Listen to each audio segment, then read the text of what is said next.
Pro 1.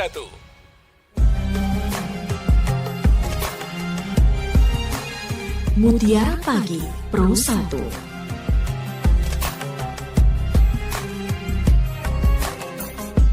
Bismillahirrahmanirrahim. Assalamualaikum warahmatullahi wabarakatuh. Alhamdulillah pendengar dan pemirsa, saya senang sekali bisa kembali menyapa Anda dalam program Mutiara Pagi edisi hari ini. Kita berada di hari Minggu atau Ahad 28 April 2024. Bagaimana kabar Anda pagi ini? Semoga senantiasa diberikan kemudahan untuk menjalani setiap harinya, dan hari ini semoga berjalan jauh lebih baik dibandingkan hari kemarin. Tadi sempat saya informasikan pendengar dan juga pemirsa, pada hari ini kita akan bicara tentang buah takwa, jalan keluar dari masalah. Tidak ada manusia yang kemudian tidak diliputi dengan masalah, pendengar. Setiap manusia punya problem dalam hidupnya. Dan katanya akan berhenti kalau kita sudah tidak ada di dunia ini.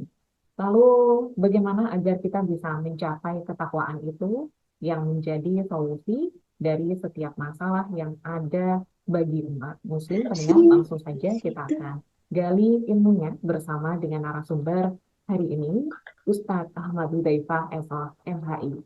Kita sapa beliau. Assalamualaikum warahmatullahi wabarakatuh. Ustadz. Waalaikumsalam warahmatullahi wabarakatuh. Takobawa minawa minkum Ustadz. Mohon maaf lahir dan batin. Ya, takobal ya Karim. Ya, Oke. mudah-mudahan amal kita diterima oleh Allah Subhanahu wa taala. Amin ya robbal alamin. Baik Ustadz, kabarnya baik ya Ustadz hari ini? Alhamdulillah dalam keadaan iman, sehat dan selalu dalam perlindungan Allah Subhanahu wa taala. Mudah-mudahan Amin. Mbak Ais dan pendengar juga begitu. Amin. Semoga kita semuanya senantiasa dalam keadaan yang baik, dalam lindungan Allah Subhanahu wa taala. Baik, terkait dengan takwa ini Ustaz, katanya jadi solusi bagi umat Islam ya Ustaz ya. Dari segala masalah yang mungkin seolah-olah kita selalu ditimpa masalah nih Ustaz sepanjang hari dengan kehidupan kita masing-masing begitu. Nah, mungkin bisa diawali terlebih dahulu dengan mukadimahnya Ustaz, sebelum nanti kita lanjutkan dengan diskusi bersama dengan pendengar dan juga pemirsa. Ya. Bismillahirrahmanirrahim. Alhamdulillahirabbil alamin. Allahumma shalli ala sayyidina Muhammad wa ala alihi wa ashabihi ajmain. Amma ba'du. Para pendengar kaum muslimin yang dirahmati Allah, saya suka tulisannya Syekh Umar Sulaiman Al-Askar itu dalam satu kitab dia tulis risalah tentang takwa itu. Nah, di dalam bab tentang masalah ketakwaan itu ada yang berbicara tentang buah takwa. Nah, kita sama-sama maklum, sama-sama paham bahwa setelah Ramadan ini kita diharapkan menjadi orang yang bertakwa. Nah, ketika sudah menjadi orang bertakwa, maka Allah Subhanahu wa taala akan memberikan beberapa buah atau hasil atau efek yang bisa kita rasakan. Nah, beliau kemudian mengambil dalil atau dasar di dalam Quran surat At-Talaq ayat 2 sampai 5 itu ada 4 atau 5 buah bagi orang yang bertakwa didasarkan kepada Quran surat At-Talaq ayat 2 sampai 5 ini. Di situ disebutkan di dalam ayat Al-Quran itu wa may yattaqillaha yaj'al lahu makhraja. Maka barang siapa yang bertakwa dia akan diberikan jalan keluar dari masalah-masalahnya. Jadi itu yang pertama, efek atau hasil dari orang bertakwa itu dia akan diberikan jalan keluar terhadap masalah-masalah yang dihadapi. Ini juga menjadi sebuah ketegasan ayat bahwa menjadi manusia bertakwa itu atau menjadi manusia dalam interaksi sosial bukan berarti dia tidak luput dari masalah-masalah. Ya. Jadi ketika jadi orang soleh pun, ya pasti ada masalah-masalah. Dan lalu Allah Subhanahu Wa Taala akan berikan jalan keluar bagi orang yang bertakwa ini. Jadi dia diberikan jalan oleh Allah Subhanahu Wa Taala karena dia mempunyai nilai-nilai ketakwaan dalam dirinya. Kemudian yang kedua, wa yarzuqhu min haitsu la yahtasib. orang ini akan diberikan rezeki yang tidak disangka-sangka. Artinya dalam konteks tertentu bahwa rezeki yang sudah pernah kita bahas itu saat kita memang butuh sesuatu yang memang penting untuk kita miliki atau kita butuhkan, maka tentu Allah Subhanahu wa taala akan memberikan rezeki itu dari jalan yang tidak disangka-sangka. Artinya bahwa pada titik tertentu dia sudah tidak mungkin mendapatkan satu rezeki gitu ya, satu kemustahilan kayaknya. Tapi Allah kemudian akan berikan jalan itu. Kemudian yang ketiga, wa may yattaqillaha yaj'al lahu min amri yusra. Allah Subhanahu wa taala akan memberikan jalan kemudahan bagi urusan-urusan. Artinya bahwa eh, kita juga dalam kehidupan ini pasti punya kegiatan-kegiatan, punya satu apa eh, aktivitas yang itu tentu akan sangat bagus kalau kita kemudian dilancarkan dan dimudahkan. Dan Allah berjanji bagi orang-orang yang bertakwa, urusan-urusan dia, kegiatan-kegiatan dia akan diberikan kemudahan, kelancaran. Dan yang keempat dan yang kelima itu di dalam Quran itu disebutkan wa may yattaqillah yukaffir anhu sayyi'atihi wa yu'dim lahu ajra. Jadi orang bertakwa itu akan hapus kesalahan-kesalahannya lalu akan dilipat gandakan pahala eh, amal yang dia lakukan. Jadi ini 4 atau 5 buah dari takwa yang pada kesempatan ini kita akan sedikit berdiskusi tentang 2 persoalan, yaitu tentang wa may yattaqillaha yaj'al lahu makhraja dan wa may yattaqillaha yaj'al lahu min amri yusra. Karena Syekh Umar Sulaiman Al-Askar itu kemudian memberikan penjelasan tentang Allah akan memberikan jalan keluar bagi orang bertakwa terhadap masalah-masalahnya. Lalu kemudian Allah akan berikan kemudahan, kelancaran pada urusan-urusan dia. Beliau lalu kemudian memberikan contoh, misalnya Quran surat Ali Imran ayat 124 sampai 127 itu, yang itu berbicara tentang perang Badar. Saat orang-orang beriman, orang-orang bertakwa itu kala itu dalam kondisi yang lemah, ya. Jadi kondisinya sudah tidak mungkin ya. Artinya bahasanya kalau secara hitungan matematis kalah gitu kan. Kalah ya dari itu. Tetapi karena mereka itu adalah orang-orang beriman, orang-orang bertakwa, maka lalu kemudian Allah berikan yang namanya jalan keluar. Allah berikan kemudahan dan dengan jalan diturunkannya malaikat untuk membantu peperangan itu. Jadi pada titik tertentu Allah akan memberikan jalan keluar. Allah akan memudahkan urusan kita di saat sudah pada titik tertentu. Itu dalam Quran surat Ali Imran ayat 124, 127. Wa man nasru illa min indillah al-azizil hakim. Wa liyaqta'a tarafan minal ladzina kafaru aw yakbitahum wa yunqalibu khaibin. Dan kemenanganmu itu hanyalah dari Allah yang maha perkasa lagi maha bijaksana. Allah menolong kamu dalam perang Badar dan memberi bala bantuan itu untuk membinasakan segolongan orang-orang kafir atau untuk menjadikan mereka hina, lalu mereka kembali dengan tidak memperoleh apa-apa.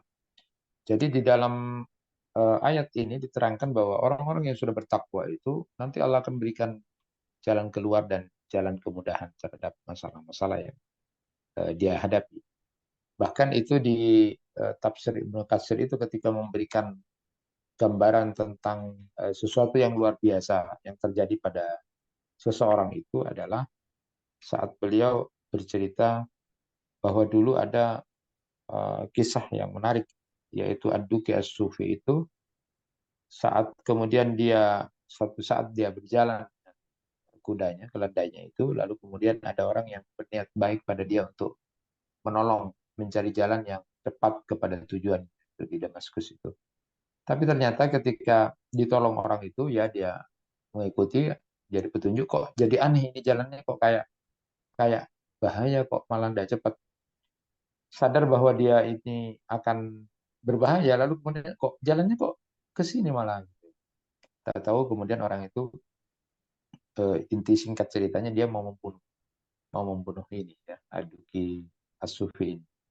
Ternyata setelah itu kemudian ada kecemasan, lalu sudah jangan gitu, ambil saja hartaku semuanya. Oh tidak, aku tidak butuh hartamu, tapi aku akan membunuh kamu.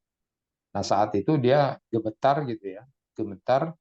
Lalu kemudian oleh itu kayak Sufi ini, lalu ketika akan dikejar gitu dibunuh, terus oke kamu bunuh saya tidak apa-apa, tapi saya berikan waktu untuk sholat.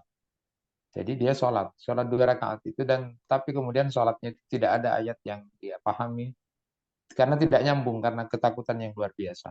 Dia cuma ingat Quran surat An-Naml ayat 62, amma yujibul muttar idza da'an wa yaksifut as-su, atau siapakah yang memperkenankan doa orang yang dalam kesulitan apabila dia berdoa kepadanya dan menghilangkan kesusahan. Ini ayat yang diingat oleh Sufi itu. Ketika baca Al-Quran itu aja yang ingat. Jadi yang lain-lain itu tidak diingat. Dari saking takutnya. Saat itulah kemudian tiba-tiba ada utusan Allah, ada yang nombak orang yang mau bunuh itu sampai kemudian tembus. Mati dia. Nah, ketika ditanya, siapa Anda? Aku adalah utusan Allah. Jadi pada titik tertentu memang Allah Subhanahu wa taala berjanji pada saat kita sudah berada di tidak ada titik daya kekuatan, tapi kita tetap kepada Allah. Artinya tidak putus asa, kita tidak berada dalam posisi yang lemah atau lemah mungkin fisiknya ya. Tapi kita tidak pernah putus asa untuk berharap pada Allah, tapi bukan pada yang lain. Dan la haula wala quwata illa hasbunallah wa ni'mal wakil, itu pada titik tertentu Allah akan menurunkan pertolongan. Jadi Allah akan mengeluarkan dari jalan kesulitan atau jalan yang membuat kita mustahil mungkin. Sesuatu yang tidak mungkin, tapi Allah akan berikan jalan. Karena kita sudah berada di dalam jalan-jalan ketakwaan itu. Nah, kemudian beliau juga memberikan contoh satu hadis Nabi yang sudah masyhur ketika kemudian bercerita tentang 3 orang yang masuk ke dalam gua yang kemudian tertutup oleh batu, dan ini adalah cerita yang masyhur, riwayat yang masyhur. 3 orang ini kemudian tertutup batu yang secara logika dan akal ini sudah tidak punya kemampuan, tidak bisa keluar sudah, karena sudah tertutup, dan batu itu tidak mungkin diangkat oleh 3 orang yang tertutup ini. Tapi maha besar Allah ya, ketika kemudian riwayat ini dipakai oleh Umar Sulaiman Al-Askar untuk memberikan gambaran Allah nanti akan berikan jalan keluar pada kesulitan kita, atau Allah akan mudahkan urusan-urusan kita. Lalu kemudian 3 orang ini secara umum sudah tidak bisa selamat. Ya cuma tinggal nunggu waktu saja. Tetapi lalu kemudian 3 orang ini berwasilah dengan amal mereka. Dan ini adalah contoh kalau kita ingin keluar dari satu persoalan, satu masalah, barangkali seperti yang kemudian diadukan oleh orang yang pertama, Tuhan, saya punya orang tua yang kemudian aku tidak memberikan makanan kepada keluargaku sebelum kepada mereka gitu. Dan suatu saat kemudian ketika pulang mereka berdua sudah pada kondisi tidur. Tapi aku bersikeras untuk tidak berikan sebelum kepada orang tuaku, kepada anak-anaknya, dan bahkan kepada istrinya. Nunggu. Nah, mereka masih bisa bertahan. Tapi kalau orang tua ini tidak, dan itu adalah sebuah kemuliaan. Kalau itu kemudian engkau ridhoi ya Allah, Allahumma in kunta ta'lam anni fa'altu dzalika ibtiqa awajika wahruj anna furjatan min hasam minas sama naro min hasama. Jadi kalau amal yang aku lakukan ini berbakti pada orang tua yang dianggap mungkin ini adalah sesuatu yang luar biasa, ya Allah, maka bukakan, keluarkan aku dari tempat ini sehingga aku bisa melihat cahaya. Nah kalau melihat cahaya kan bisa keluar dari gua itu. Maka dengan itu kemudian bergeser sedikit gitu. Itu kan berarti pertolongan Allah, karena secara akal-akalan udah tidak ada jalan, tidak ada jalan ya, sudah tinggal nunggu waktu mati saja. Lalu kemudian terbuka sedikit, tapi masih belum keluar. Lalu orang yang kedua uh, bercerita kepada Allah, Tuhan, saya dulu pernah dalam satu kondisi di mana aku sangat suka pada seorang perempuan yang itu sudah kesempatan aku karena dia butuh, lalu kemudian aku pinjamkan, dan dia kemudian mau dengan syarat kemudian berhubungan dengan aku. Nah, pada saat aku mau berhubungan dengan wanita yang aku suka ini, lalu dia kemudian mengatakan, takutlah kamu kepada Allah. Lalu aku gemetar, lalu kemudian aku tidak jadi. Ya Allah, kalau yang aku lakukan itu engkau kemudian ridha terhadap apa yang aku lakukan, aku meninggalkan sesuatu karena engkau. Maka lalu kemudian berikan jalan, aku bisa kemudian keluar dari tempat ini dan bisa melihat saya. Ternyata terbuka juga sedikit, tapi masih belum keluar. Nah, yang ketiga ini lalu kemudian dia mengadu kepada Allah, bercerita, karena ini sudah sangat tidak mungkin ada jalan keluar, sudah tertutup jalan keluar itu. Tetapi lalu kemudian dia bermohon kepada Allah, curhat. Dulu dia punya pembantu atau orang yang bekerja pada dirinya, lalu kemudian singkat cerita dia gajinya itu tidak diambil terakhir karena ada masalah gitu. Dia pergi sebelum waktu dibayar, lalu kemudian pada beberapa waktu berikutnya, mungkin 1 tahun berikutnya dia datang untuk meminta upah itu karena mungkin dia butuh, dan ternyata uang yang diberikan itu atau jatah upah itu jauh lebih banyak dari yang diperkirakan. Terus kemudian dia mengatakan, Tuan ini mengejek saya ya. Cuma bahasanya kan harusnya dapat 100.000 kok. Kok sekarang dikasih 1 juta. Bahasanya gitu, gambarannya begitu. Lalu kemudian, enggak, ini memang uang. Lalu kemudian gembira sekali orang. Gembira sekali orang. Nah, menggembirakan orang, apalagi dengan masalah harta, yang kita kadang-kadang kan justru kita yang ngambil ngambil punyanya orang gitu. Jadi ada jatah segini lalu kita, wah, aku kan kerja dipelorotin punya orang. Itu kan kalau ini enggak, justru itu diberikan semuanya. Bahkan lebih dari itu. Kemudian kalau ini engkau ridhoi ya Allah, karena ini jarang-jarang terjadi, apalagi kalau masalah uang gitu kan. Tapi ulama sini langsung diberikan malah jauh lebih banyak. Kalau perkiraan kita kan ini luar biasa. Kalau dia tahu bahwa itu uangnya ya dikasih aja. Modal yang dia punyanya uang 100.000, lalu kemudian dia datang 1 tahun berikutnya, ya kasih aja 100 itu, enggak 1 juta kan, itu kan aneh gitu kan bahasanya. Tapi karena ini memang uangnya dia, kalau ini diridhoi engkau, kalau engkau ya Allah tahu bahwa ini satu amalan yang engkau terima, karena itu luar biasa memang menggembirakan saudaranya dengan rezeki seperti itu, maka bukakan, ini terbuka. Jadi singkat cerita, dari dua riwayat ini, yang satu perang Badar, lalu kemudian tentang bahwa Allah akan memberikan jalan keluar kepada orang-orang yang bertakwa itu, terutama yang kedua tadi, riwayat yang memberikan ada wasilah, ada amal-amal yang kemudian berdoa kepada Allah, ya Allah seandainya selama bulan Ramadan bacaan Quranku diterima, ketika kita sudah berada pada titik satu kemustahilan untuk bisa keluar dari satu masalah, satu persoalan gitu. Itu pada titik sudah puncak, maka bolehlah kita bersilah. Ya Allah, kalau engkau ridha, maka keluarkan aku dari masalah ini. Atau paling tidak, berikan aku jalan untuk bisa kemudian lepas atau diberikan kemudahan atau kelancaran masalah ini.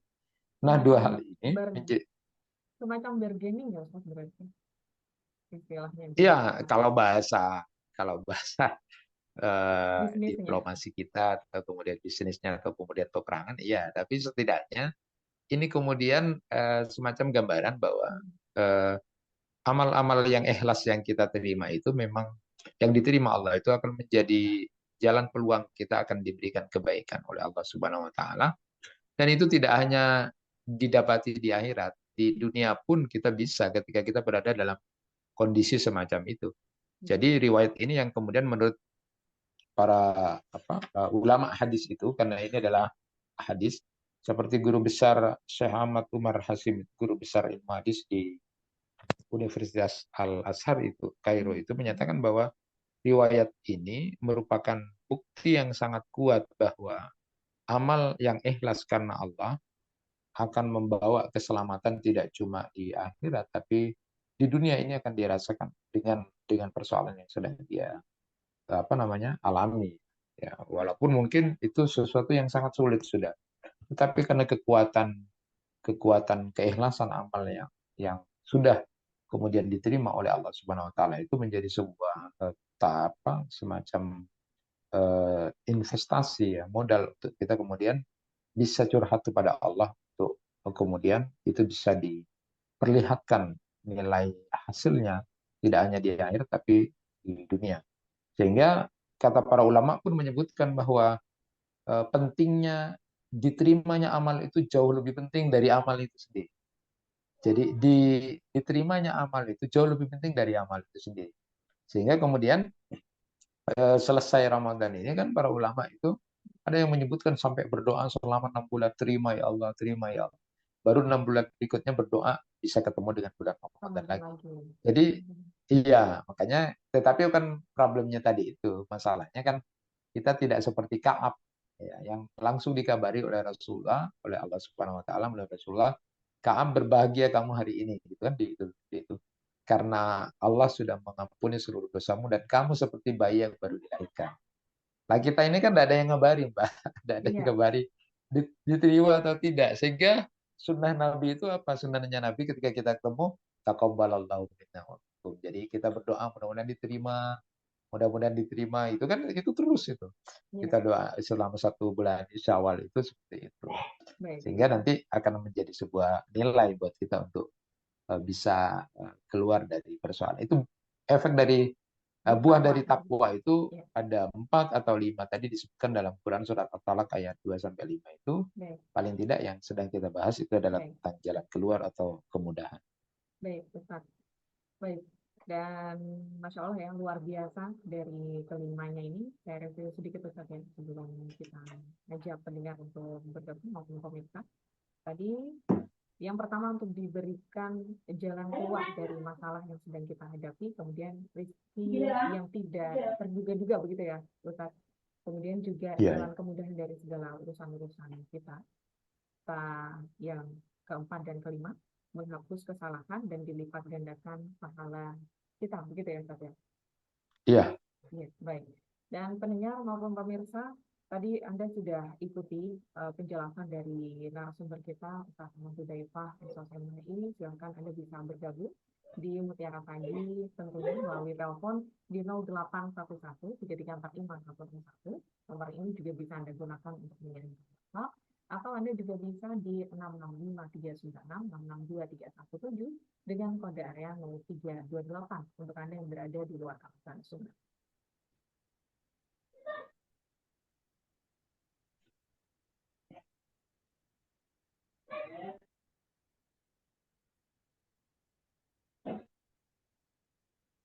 Saya bacakan, ya, saya bacakan satu WA dulu Ustadz dari hamba Allah yang mengirimkan pesannya di 0811 3345 101. Ustadz, berarti apakah benar kebalikannya ketika seseorang merasa tidak ada jalan keluar dari masalahnya dan buntu begitu Ustadz serta berputus asa, berarti itu bisa diartikan tidak ada ketakwaan dalam dirinya. Pertanyaannya juga, orang yang beriman sudah pasti bertakwa atau belum, Ustaz? Ya. iya. Jadi yang pertama tadi itu memang itu pertanyaan yang muncul ya setiap diri kita. Makanya kan saya sampaikan sebagaimana para ulama juga menyebutkan bahwa habis Ramadan itu yang perlu kita pelajari dan perlu kita ajarkan adalah nilai-nilai ketakwaan. Kenapa? Karena untuk menjadi barometer seberapa jauh kita sudah bertakwa. Karena kan tujuan Ramadan itu bertakwa. Lalu kemudian hasilnya sekarang kan kita coba seberapa ketakwaan kita. Apakah kita bertakwa atau tidak. Sama seperti Al-Ahnaf bin Qais yang pernah saya ceritakan itu ketika dia Ya. buka ayat-ayat Al-Quran tentang takwa. Lalu mengukur pada dirinya. Jadi misalnya disebutkan orang bertakwa itu alladzina yunfikuna fis sarra'i wad dharra wal kadhiminal ghaidh wal 'afina 'anil nas. Wallahu yuhibbul muhsinin. Itu salah satu ayat di antara sekian banyak ayat tentang takwa. Dia mengukur pada dirinya. Jadi orang yang bertakwa itu berinfak pada waktu di kondisi lapang maupun sempit. Dia lalu bertanya, aku itu loh ngasih infak itu kalau lapang aja gitu. Kalau susah tidak mungkin gitu kan. Terus aku juga memberikan infak itu kadang-kadang itu dalam keadaan lapang masih kadang-kadang eman gitu kan. Dia ya Allah, aku masih belum bertakwa ini. Terus wal kadhiminal ghaid, suka menahan marah. Terus selalu kemudian dia mengukur, aku kok suka marah-marah sekarang gini-gini segala macam. Ya Allah, aku masih belum bertakwa gitu.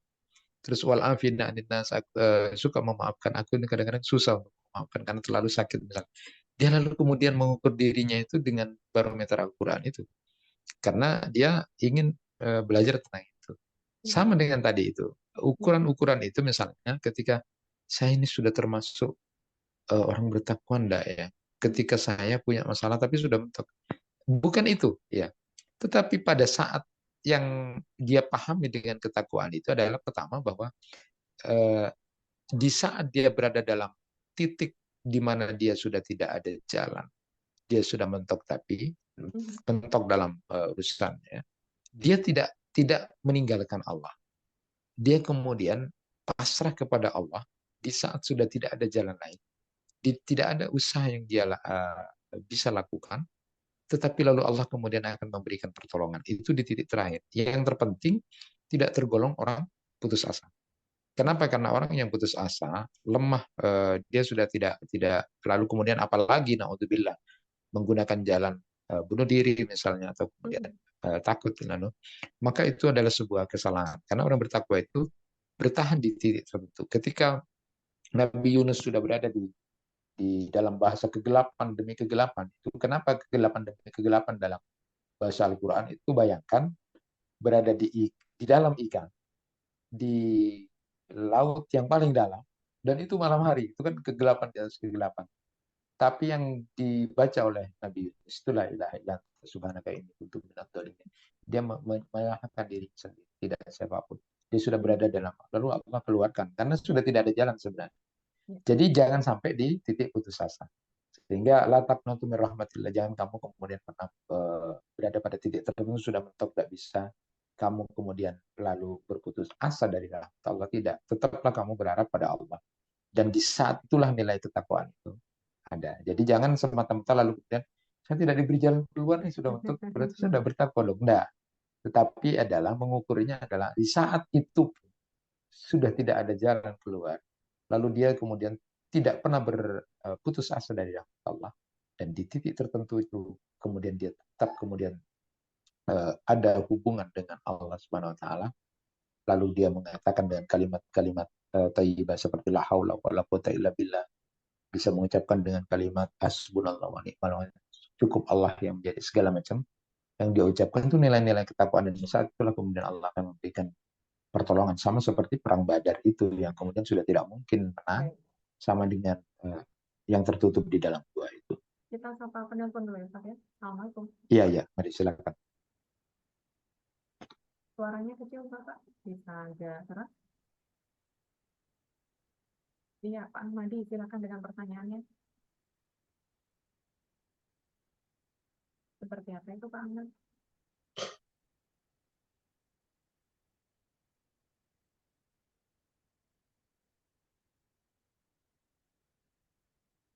Bismillah.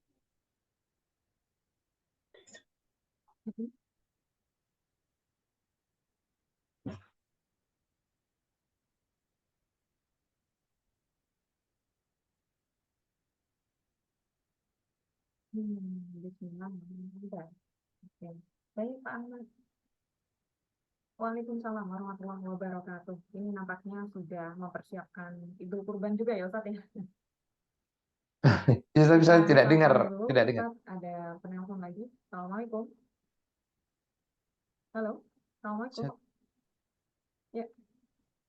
Waalaikumsalam. Bunda Fathor? Iya, silakan Bunda.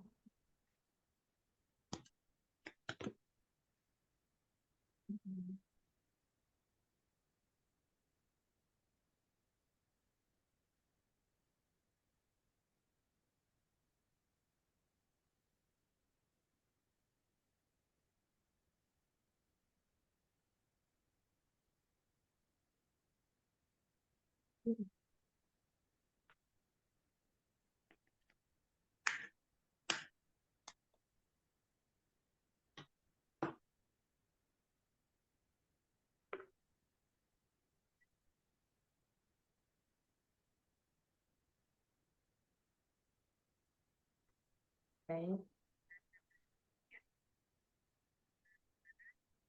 Terima kasih Bunda Fathor. Terima kasih Bunda. Ya. Waalaikumsalam warahmatullahi wabarakatuh. Ini karena waktu yang terbatas nih Pak.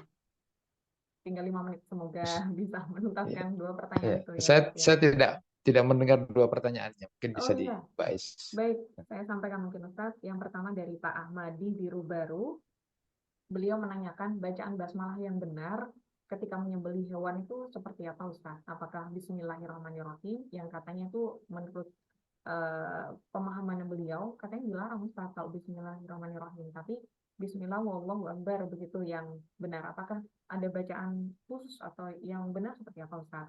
Untuk pertanyaan dari Bunda Fathor terkait dengan batas sholat Isya, karena beliau sering sholatnya itu pada jam 2 dini hari Ustaz. Nah, kalau sudah melewati misal batas waktu, itu apakah masih boleh qobliyah maupun ba'diyah di sholat Isya tersebut? Silakan Ustaz. Ya, yang pertama memang sesuai hadis itu memang tekstualnya itu Bismillah Allahu Akbar. Jadi untuk menyembelih hewan itu Bismillah Allahu Akbar. Ada juga yang kemudian ulama apakah boleh kemudian ada yang karena kehati-hatiannya ya diusahakan seperti itu saja. Tapi ada yang kemudian mengucapkan yang terpenting adalah kita memulai sesuatu dengan kebaikan dan Bismillahirrahmanirrahim itu dibolehkan. Jadi Bismillahirrahmanirrahim, Allah Akbar boleh juga. Tapi ada yang berhati-hati dengan cukup dengan Bismillah, Allah Akbar. Ya, Yang terpenting tidak keluar dari dua lafaz itu saja. baik. Kemudian yang kedua, yang pertanyaan dari Ibu, Batas sholat Isya Ustaz. batas sholat Jatuh Isya jam itu memang ada perbedaan pendapat. Ada yang menyatakan sudah di dini hari itu sudah selesai itu sholat Isya itu di jam 12. Tapi ada yang mengatakan sebelum waktu subuh. Nah, jadi kalau menurut saya pribadi dengan dua perbedaan ini memang harus ada kehati-hatian bahwa Rasulullah itu sholat Isya yang terakhir itu sangat disukai. Artinya seandainya tidak memberatkan mungkin sholat Isya itu di jam 8 dan 9. Tetapi lalu kemudian sesuai dengan awal maka sebenarnya di awal juga bagus gitu ya. Tapi di akhir YouTube juga bagus. Tetapi untuk batas akhir ini memang ada perbedaan. Ada yang menyatakan sudah dini hari itu selesai. Jadi bahasanya kalau kita di jam 12, di jam 12 itu sudah berakhir. Tapi ada ulama yang menyebutkan enggak, sebelum waktu subuh pun itu masih ada. Maka untuk kehati-hatian kita, untuk kita semuanya, barangkali kita berusaha untuk sholat isya itu di bawah jam 12. Tetapi kalau kemudian pada saat itu kita kelelahan atau sampai pada titik kan ini tidak sampai lupa ya. Tapi terbangun misalnya jam 3 ya Allah saya belum sholat, makanya tetap sholat karena itu memang masih dimungkinkan kalau dengan pendapat ulama yang kedua ada waktu dia untuk melaksanakan sholat isya yang terpenting belum subuh. Tapi jangan biasakan kalau bisa diusahakan sebelum jam 12. Walaupun ada mungkin kan di atas jam itu sebelum subuh masih bisa dengan kondisi tertentu. Masih boleh qobliyah ba'diyah tidak Ustaz? Kalau sudah lewat waktu. Nah, sebenarnya itu juga sama, tidak ada persoalan dengan itu. Kalau sudah beranggapan bahwa jam 12 ya sudah tidak ada. Tapi kalau mengasumsikan bahwa sebelum subuh masih ada, ya silakan aja. Kalau ada Silakan waktu. aja. Jadi kalau ada waktu. Tapi untuk yang ba'diyahnya saja mungkin ya. Yang ba'diyahnya saja. Oh, yang ba'diyahnya saja. Iya. Baik. Ya, Ustaz, Karena kalau qobliyah, kalau isya itu tidak ada. Dan oh, tidak ada. Dan itu apalagi sudah di luar waktu ya. baik. Ya Ustaz, waktu juga membatasi. Terima kasih banyak atas ilmu yang sudah disampaikan di pagi ini Ustaz. Semoga berkah ilmunya. Dan mungkin terakhir, Amin ya Rabbal. tadi ada satu yang sudah atau belum terjawab ya Ustaz terkait dengan takwa dan iman tadi Ustaz. Mohon maaf. Oh iya. Ya, mungkin Ya, bisa jadi penutup Ustaz. tidak. Ya, betul bahwa tingkat iman kita itu kan naik turun. Nah, ukuran ketakwaan itu sebenarnya adalah bagaimana kemudian kita banyak mengamalkan apa yang sudah kita imani itu. Jadi kalau pertanyaannya apakah orang yang beriman itu sudah pasti bertakwa, maka kalau itu dipisah tidak mesti bertakwa. Kenapa? Karena di dalam ayat-ayat Al-Quran bahkan ada misalnya ya ayyuhalladzina amanu aminu billah. Wahai orang-orang yang beriman, berimanlah kamu kepada Allah. Itu ada penegasan penguatan lagi. Begitu juga dengan ketika kemudian iman itu menjadi modal utama kita untuk menjadikan kita bertakwa. Maka panggilan dalam bahasa puasa pun ya ayyuhalladzina amanu dipanggil kita sebagai orang-orang beriman. Karena itu baru kemudian melaksanakan satu amal di antaranya puasa itu yang bisa mewujudkan kita menjadi orang bertakwa. Jadi iman itu menjadi modal dasar kita untuk menjadi orang bertakwa dan tidak setiap orang beriman sudah pasti menjadi bertakwa. Tetapi kalau kemudian satu, ketika orang itu sudah dalam konteks iman yang benar, maka sudah juga bisa dipastikan dia bertakwa kalau Baik, imannya benar. baik. Masya Allah. Baik, terima kasih banyak atas ilmunya sekali lagi Ustaz. Barakallah. Selamat melanjutkan aktivitasnya di hari ini. Waalaikumsalam. Semoga lancar, aman, dan berkah ya Ustaz ya. Assalamualaikum Amin, warahmatullahi amin, amin. wabarakatuh. Waalaikumsalam warahmatullahi wabarakatuh. Baik pendengar dan juga pemirsa, demikian untuk Mutiara Pagi edisi hari ini bersama dengan Ustadz Ahmadul Daifah SLMHI. Terima kasih banyak untuk Anda semuanya yang sudah bergabung di Mutiara Pagi. Kita lanjutkan di lain kesempatan. Subhanakallahumma wa bihamdika asyhadu an la ilaha illa anta astaghfiruka wa atubu ilaik. Wassalamualaikum warahmatullahi wabarakatuh. Pro 1.